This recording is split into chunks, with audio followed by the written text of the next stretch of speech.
Kino sanoatini inson anatomiyasi misolida tasavvur qilib ko'rsak, kim nima vazifani bajargan bo'lardi? Prodyuser, menimcha bu bosh. U yaxshi g'oyani o'ylab topadi hamda butun komandani va protsessni kontrol qiladi. Ssenarist, bu miya. U hikoyani o'ylab topadi, yozadi, boshqalarni ham ushbu fantaziya orqali o'ylashga chaqiradi. Rejissyor, bu yurak. U asarga his-tuyg'ular qo'shadi, tomoshabinni his-tuyg'uga chorlaydi. Operator, bu ko'zlar.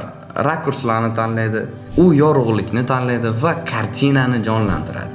Aktyorlar, bu yuz, ya'ni biz ular orqali hikoyani his qilamiz. Ular bo'lmaganda film shunchaki suratlar to'plamiga aylangan bo'lardi. Montajyor, asab tizimi. U hamma narsani birlashtirib, filmga ritm va dinamika beradi. Va bu faqat jamoaning bir qismi. Film shunchaki tasvir emas, har bir a'zosi kerak bo'lgan muhim organizm. Sizga qiziqma, bizni kuzatishni davom eting, bizga obuna bo'ling, bizdan uzoqlashmang.